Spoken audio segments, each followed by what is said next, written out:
Apple just dropped macOS Tahoe 26.3 Beta 3, and it's a big one, literally.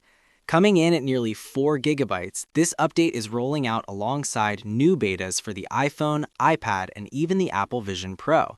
But with every beta, there's a big risk. Will it fix your existing bugs or introduce new ones that break your workflow? Today, we are breaking down everything inside Build's 25D5112C. We'll look at performance, battery life, and that weird disappearing storage issue that many beta testers are reporting. First, let's talk about who can actually get this update. If you have an Apple Silicon Mac, that's anything with an M1, M2, M3, or the brand new M4 chip, you are fully supported. For the Intel fans out there, support is getting much smaller. Only a few of the most recent Intel models can run Tahoe, so make sure to check your About This Mac section before trying to join the beta program. The download itself is about 3.8 gigabytes. Because it's a large file, the installation can take a while. Your Mac might get quite warm during the update, and you'll likely see the fans spinning up. This is normal. The system is doing a lot of heavy lifting in the background to move your files to the new build. Performance. Is it actually snappier? In this Beta 3 release, Apple isn't focusing on flashy new features. Instead, they're doing what we call a refinement pass. This means they are smoothing out the animations and fixing those tiny micro stutters that happen when you switch between desktops or open the system settings.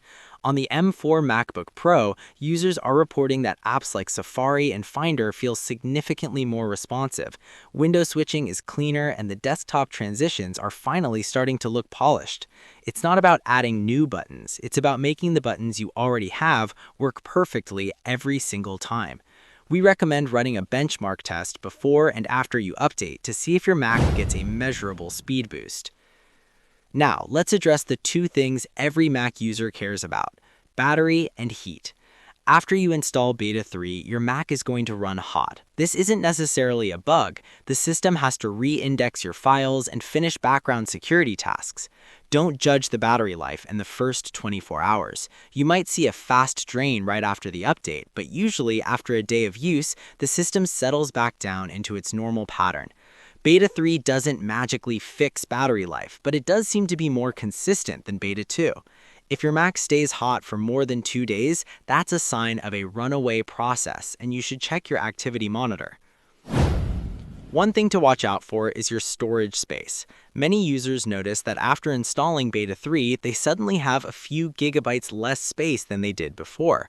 This happens because the system keeps snapshots of your old software in case the update fails.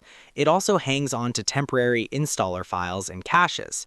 On a stable release, these are deleted quickly. On a beta, they can stick around for a few days. If you are low on space, you might want to wait a week for the system to clean itself up before you start deleting your own files to make room.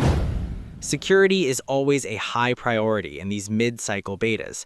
While Apple hasn't released a full list of security fixes yet, they are tightening up the background protections and privacy mechanisms. When can we expect the next one? Based on Apple's current rhythm, we will likely see the next beta in early to mid-February. We are getting closer to the release candidate phase, which is when the software is almost ready for the general public. So here's the bottom line for the users. If you are already running the Tahoe beta, you should definitely update to Beta 3. The stability and animation fixes are worth it. However, if you're still on a stable version of macOS, stay there. A beta is still a testing environment, and you don't want to risk your main work machine on a build that still has disappearing storage and heat issues.